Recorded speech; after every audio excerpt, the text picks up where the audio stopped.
बेरोजगारी हटाओ यात्रा था, जो सबसे इम्पोर्टेंट, जो सबसे उज्ज्वलन, जो सबसे ज़्यादा बिहार में जो मुद्दा है वो बेरोजगारी को लेकर के है।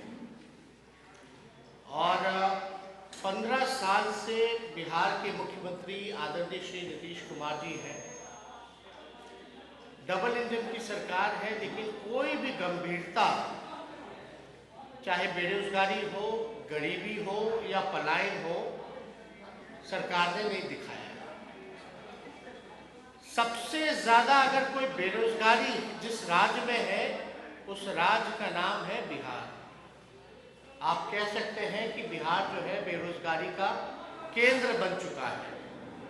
लगभग 46% दर जो है वो बिहार का बेरोजगारी का है। अब लॉकडाउन के बाद कोरोना काल में ये स्थिति जो है और भी भयावह हो गई है। और जब 46% बेरोजगारी दर हम बता रहे हैं, देश में सबसे ज़्यादा अगर बिहार की है, तो अगर आप 18 से 35 के उम्र का अगर निकालें तो ये आंकड़ा जो है और इजाफा करता है और बढ़ता है। सबसे गरीबी सबसे ज़्यादा अगर कहीं पाई जाती है तो उस प्रदेश का नाम है बिहार, यानी 52% गरीबी दर जो है वो बिहार में है। 50% जो है बिहार में पलायन है, यानी सबसे ज़्यादा अगर पलायन होता है तो पलायन में भी बिहार जो है नंबर 1 है।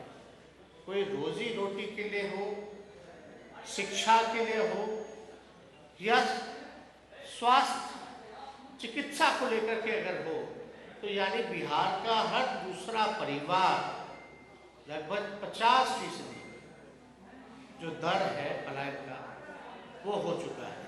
यानी बिहार का हर दूसरा परिवार शिक्षा हो, चिकित्सा हो या रोजगार के लिए बिहार से बाहर जाता है।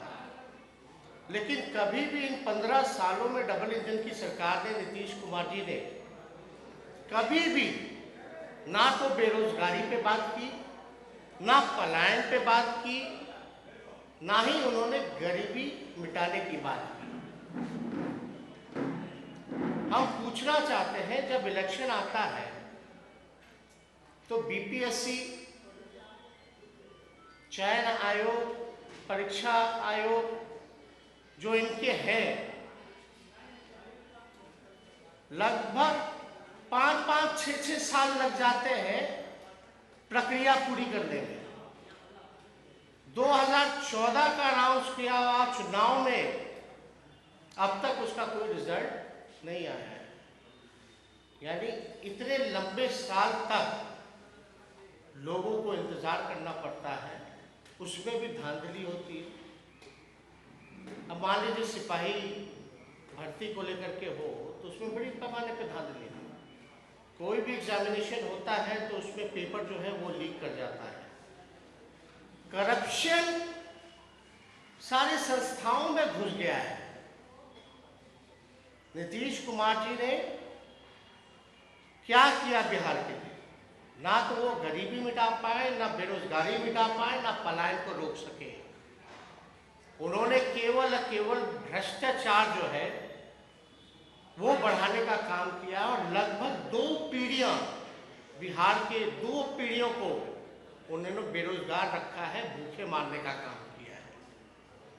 इन पे कभी भी नीतीश कुमार जी जो है चर्चा नहीं करना चाहते, ना कोई काम करना चाहते। जब चुनाव आएगा तो घोषणाएं बड़ी बड़ी करेंगे, लेकिन जो व्यक्ति 15 साल में काम नहीं कर पाया वो 2 महीने में कैसे करके दिखाएगा? जिस व्यक्ति को बिहार की जनता ने 15 साल दिए, तब भी वो गरीबी नहीं मिटा सकते, बेरोजगारी नहीं मिटा सकते, पलायन नहीं रोक सकते, तो वो 2 महीने में कैसे जो है सभी लोगों को रोजगार देगा? अब नियोजन और वेतन वृद्धि का एक झुनझुन्ना है उनका। आप देखिएगा जितना भी अभी चुनाव आएगा तो कल ही जैसे SC और ST भाइयों का अगर किसी का हत्या हो जाता है तो उस परिवार में नौकरी नीतीश कुमार जी देंगे, ये उन्होंने ऐलान किया है जब चुनाव आ रहा है तब। लेकिन वही नीतीश कुमार जी जब SC और ST एक्ट, जो उनकी सुरक्षा करने के लिए एक्ट बनाई गई थी, जब उसको खत्म किया जा रहा था तो नीतीश कुमार जी कहाँ थे? मेरा पहला प्रश्न है कि अगर SC ST एक्ट में आपने समर्थन नहीं किया, आपने खत्म कराने का काम किया हो, तो भारत बंद हुआ, आंदोलन हुआ, सड़कों पे हम लोग आए, तब जाकर के पुनः जो है उसको स्थापित किया गया। लेकिन नीतीश कुमार जी, आपकी प्रायोरिटी तो ये होनी चाहिए कि उन दलित भाइयों की हत्या ही ना हो। आप तो हत्या को, दलित भाइयों की हत्या को प्रमोशन देने का काम करें कि भैया जिसके घर में मर्डर होगा हम उसको जो है एक नौकरी जो है हम देने का काम करेंगे। तो क्या स्वर्ण जातियों में अगर हत्या होगी किसी स्वर्ण जाति का, तो उनके परिवार से नौकरी क्यों नहीं मिलेगा? पिछड़े जाति में अगर हत्या होगी तो उनके जाति के उनके परिवार में के लोगों को क्यों नहीं मिलेगा? अति पिछड़े कि अगर हत्या होगी तो क्या उनके परिवार में से नौकरी नहीं मिलेगा? क्या आदिवासी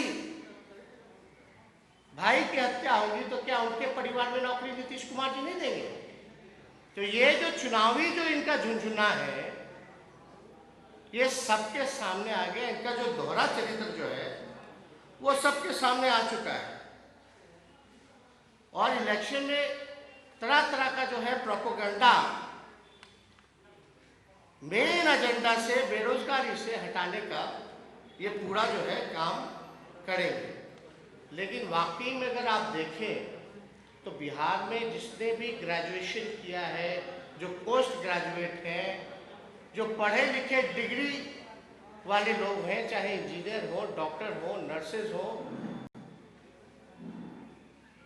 आज बेरोजगार है। विधानसभा में नौकरी निकलती है चपरासी का, ड्राइवर का, तो जो PG किया हुआ है, जो डॉक्टर का डिग्री लिया हुआ है, जो इंजीनियर है, वो रिक्रूटमेंट के लिए वो अप्लाई करता है जॉब के लिए, लेकिन वहाँ भी उसका जो है जॉब नहीं मिल पाता। लगभग 5.5 लाख आवेदन जो है विधानसभा में चपरासी और ड्राइवर के लिए गए थे, जिसमें कि अधिकांश लोग जो थे डॉक्टर का डिग्री, इंजीनियर का डिग्री, पोस्ट ग्रेजुएट का डिग्री लेकर के बैठे थे। आप लोग याद कीजिए, जब लॉकडाउन हुआ तो भारी संख्या में मजदूरों का आना हुआ, लगभग 40 लाख से भी ज्यादा मजदूर आए। नीतीश कुमार जी ने बोला था, उनकी सरकार ने बोला था कि वो रोजगार देंगे, सभी लोगों को रोजगार देंगे, मैपिंग की जाएगी सब लोगों का, जिसकी जो प्रतिभा होगी उसके अनुसार जो है उसको रोजगार दिया जाएगा। सरकार नहीं दे पाई। जब सरकार नहीं दे पाई तो सुप्रीम कोर्ट का ऑर्डर आया कि बिहार सरकार को फटकार लगाई गई। जो आर्थिक तंगी से, जो गरीब परिवार, जो मजदूर जो जूझ रहा है इस कोरोना महामारी में, जो घर लौटा है, जिसके घर लौटने को आपने मना कर दिया था और कोई सहयोग नहीं किया, बल्कि उनको गुंडा, क्रिमिनल आपने कहा, सुप्रीम कोर्ट ने कहा कि उन सभी लोगों को रोजगार की व्यवस्था आप सुनिश्चित कराइए।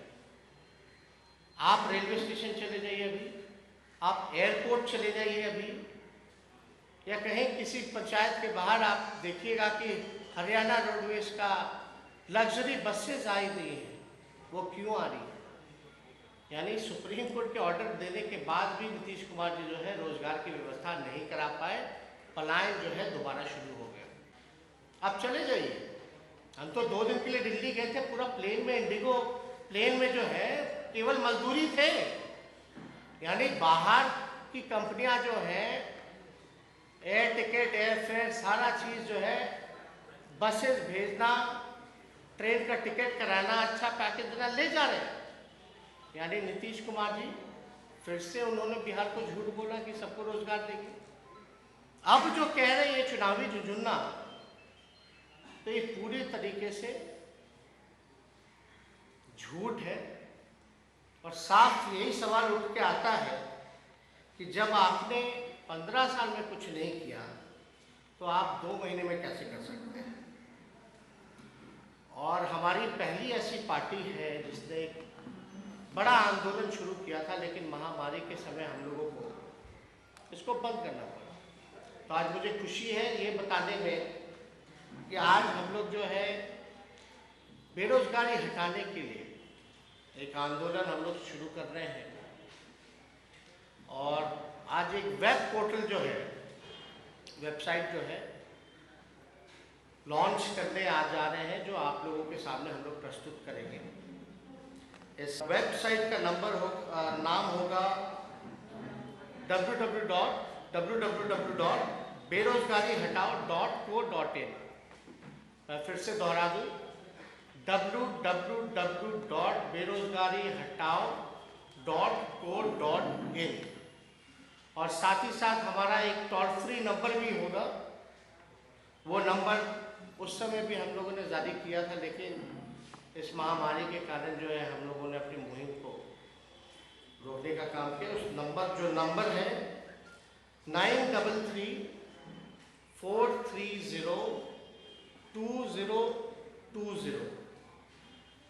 9334302020। इसमें सभी नौजवान जो है जाकर के पंजीकरण कर सकते हैं, रजिस्टर कर सकते हैं। और इस डेटाबेस को हम लोग एक मेगा ड्राइव में, हमारी सरकार आएगी तो मेगा ड्राइव में इसको हम लोग चालू करेंगे। लगभग लाखों रिक्त पद बिहार सरकार में खाली है, अलग अलग विभागों में, जिसका आंकड़ा लगभग 4.5 लाख है। यानी ऐसे पद खाली है लगभग 4.5 लाख पद जो है वो बिहार सरकार में खाली है। स्वास्थ्य विभाग में, पुलिस में, और आप देखिएगा शिक्षा के क्षेत्र में लगभग हजारों पद जो है वो रिक्त है। हमारी प्रायोरिटी है कि जो भी बिहार का नौजवान है उसको हम लोग बेरोजगारी हटाने के लिए, अगर हमारे को मौका मिलेगा तो हमारी सरकार जो है सभी लोगों को रोजगार की गारंटी दे, सुनिश्चित करेगा। सबसे पहले जो रिक्त पदें हैं वो भरे जाएंगे, जिसका आंकड़ा लगभग 4.5 लाख से भी ज़्यादा है। और हम लोगों की कोशिश होगी कि अलग अलग डिपार्टमेंट में नियमित जो है वो बहाली की जाए, नियमित बहाली हो।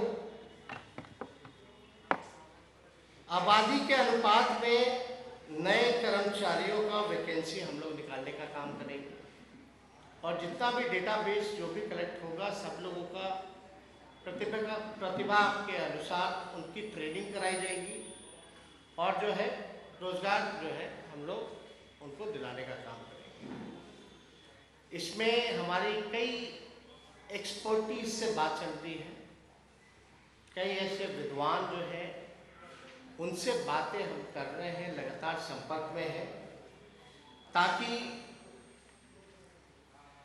बिहार के सामने, बिहार के लोगों के सामने खास तौर पे जो सबसे बड़ी परेशानी है बेरोजगारी की और आर्थिक स्थिति जो कमज़ोर है, गरीबी है, इसको हम कैसे बिहार से दूर करेंगे। सही समय आने पे जल्द ही वो ब्लूप्रिंट जो है बिहार की जनता के सामने हम लोग रखने जा रहे हैं। बिहार की जनता के सामने हम लोग रखेंगे। हमारी प्रायोरिटी है रोजगार के साथ साथ हम लोग आर्थिक न्याय लोगों को दें। और ये बड़ा, अगर आपको हम दिखाना चाहेंगे ये वेबसाइट, नहीं वही रहने दो, इसको पीछे कर दो। अगर आप देखिएगा तो इसमें आप जो है डिटेल अपना नाम, mobile number, WhatsApp number, email, link,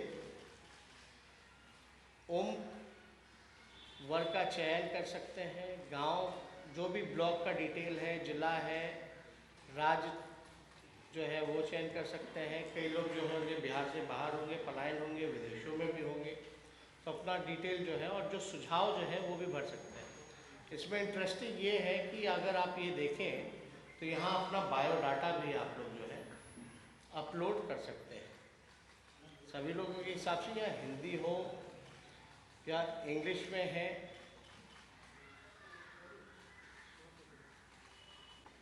इसमें आप इंग्लिश में भी हिंदी में भी दोनों ऑप्शन इसमें रखे गए हैं वेबसाइट में। तो ये मुहिम जो है हम लोग शुरू कर रहे हैं, और हमें नहीं लगता कि कोई भी ऐसी पार्टी आज के दौर में युवाओं को लेकर के चिंतित है, गरीबी को लेकर के चिंतित है, पलायन को लेकर के चिंतित है, या बेरोजगारी को लेकर के चिंतित है। ये मुहिम हम लोग शुरू कर रहे हैं, और बड़ी मजबूती के साथ हम लोग तो नीतीश जी से भी पूछना चाहेंगे कि आपने आखिर 15 साल में कितने रोजगार दिए।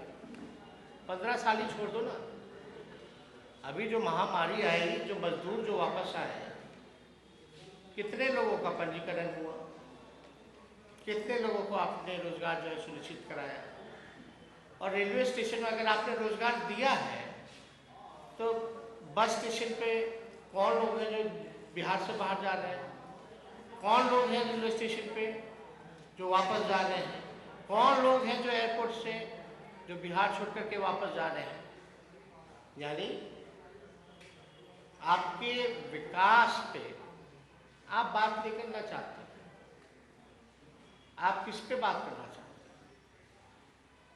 आप किस विषय पे बात करना चाहते हैं। हम लोगों को गाली देना चाहते हैं, मुबारक हो आपको, लेकिन हम तो हाथ जोड़ करके मुख्यमंत्री जी से अपील करेंगे कि अब जो है दलगत राजनीति जो है छोड़ करके बिहार के हित में युवाओं के लिए एक होकर के, जात पात छोड़ करके, देखिए हम लोग नए लोग हैं, जात पात से ऊपर उठ करके हम लोगों को राजनीति करनी चाहिए। लेकिन आप जो है स्कीम लाते हैं कि भाई जो दलित परिवार में अगर हत्या होगी तो आप नौकरी दीजिएगा। तो मेरा सवाल बनता है, पिछड़ा, अति पिछड़ा, अल्पसंख्यक, स्वर्ण, उनके परिवार में हत्या होगा तो आप नहीं दीजिएगा। दूसरा सवाल, आपको तो ऐसा कानून बनाना चाहिए था कि उनकी हत्या हो ही ना। तो आप कौन सा कानून बना रहे हो प्रमोट करने के लिए, प्रमोशन के लिए हत्या का? इससे क्या हो? ऐसे भी एनसीआरबी का अगर आंकड़ा निकाले तो भारी जो है इजाफा हुई है। ये तो नीतीश कुमार जी के 15 साल का काम है। देश का जीडीपी जो है लगभग 23.8% जो है नेगेटिव में चला गया। नेगेटिव में, पहली में यह आंकड़ा जो है नेगेटिव में गई है। बिहार का आप कल्पना नहीं कर सकते। बिहार की जो आर्थिक स्थिति जो चरमराई है, व्यवसायिक जो मारे जा रहे हैं कोरोना काल में, जो मजदूर हो या जो भी लोग हो, मिडिल क्लास फैमिली हो, गरीब लोग हो, सब लोग तबाह हुए। उसके लिए कोई नीतीश कुमार जी ने रोड मैप नहीं बनाया, ना बताया इस आर्थिक संकट से हम लोग कैसे उभारेंगे बिहार। नीतीश जी इस पर चर्चा नहीं करना चाहते, इस पर कभी नहीं बोलेंगे।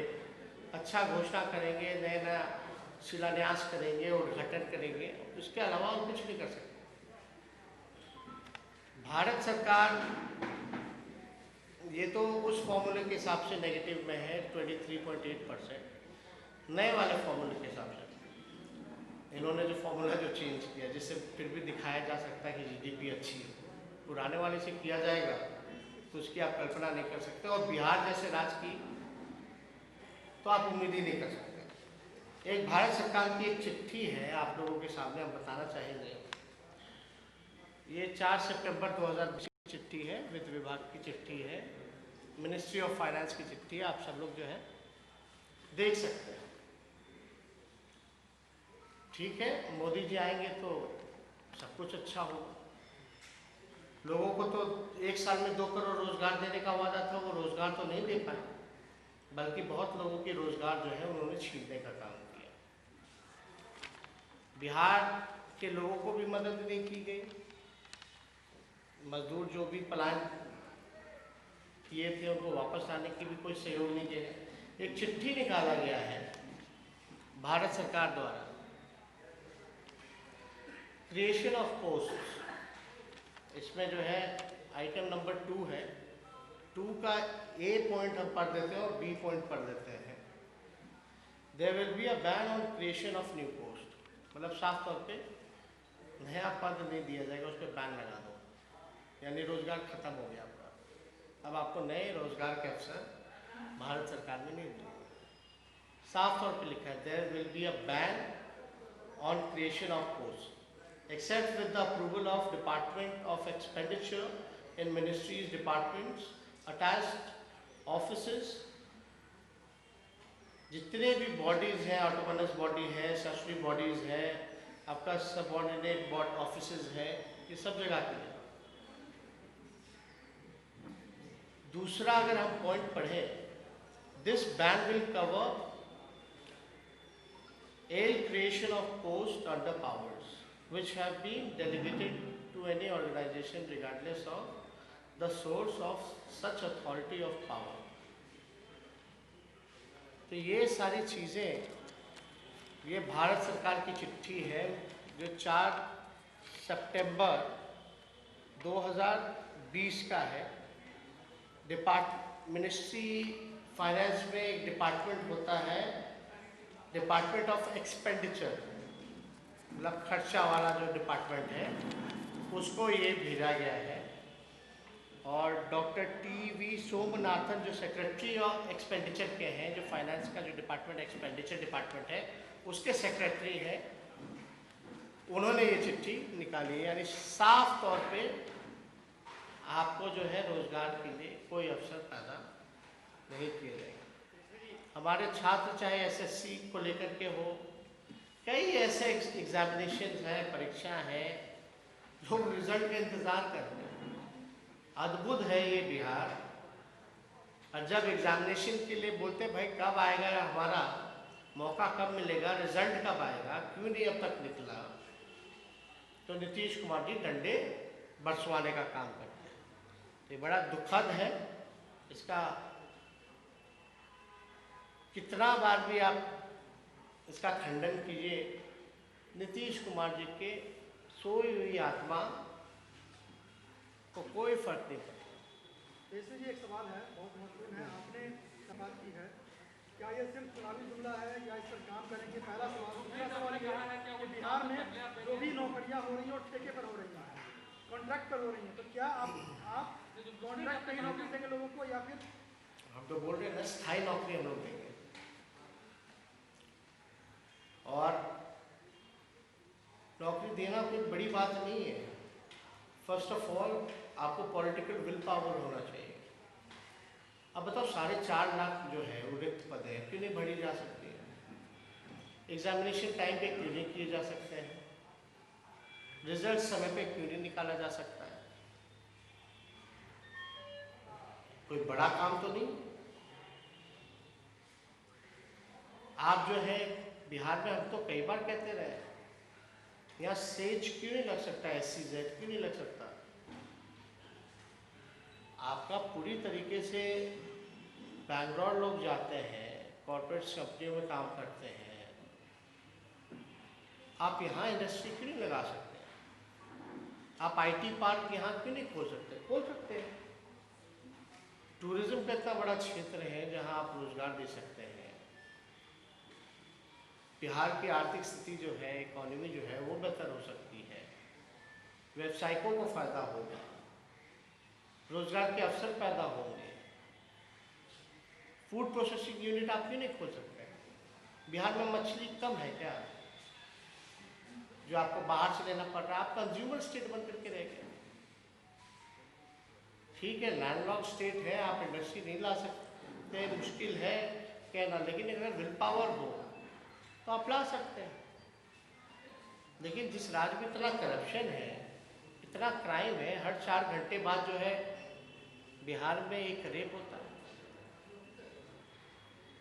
हर 4 घंटे पे बिहार में एक रेप होता है, और नीतीश कुमार जी कहते हैं कि बेटियां सुरक्षित है। ये वही राज्य है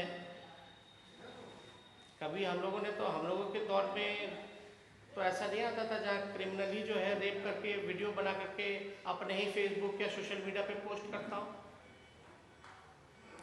ये दौर तो अब हम लोगों ने देख लिया।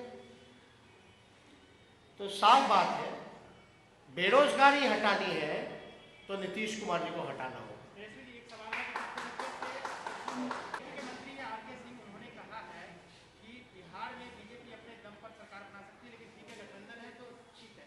कैसे देख रहे हैं कि जिस तरीके से बीजेपी के मंत्री का ये बयान गठबंधन में रह के नीतीश कुमार के बारे में? देखिए, पहली बात तो हम बेरोजगारी पे रखना चाहते थे, लेकिन आप पूछ रहे हैं तो उस पर हम जवाब दे दें। बीजेपी जो है विश्व की सबसे बड़ी पार्टी है,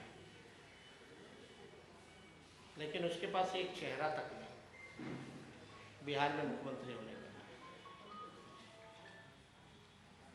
हम लोगों को कहते हैं कि हम लोगों का जनाधार खत्म हो गया, लेकिन फिर भी क्या मजबूरी है कि उनको जेडीयू के साथ रहना पड़ रहा है पिछलग्गू बन करके, और एलजेपी के साथ भी रहना पड़ रहा है। अगर हमारा जनाधार खत्म हो गया है, राष्ट्रीय जनता दल का जो विश्व की सबसे बड़ी पार्टी है, जिसके नेता कह रहे हैं कि वो खुद अकेले सरकार में आ सकते हैं, तो भाई हम तो सलाह देंगे, कोशिश कर लीजिए अकेले लड़के।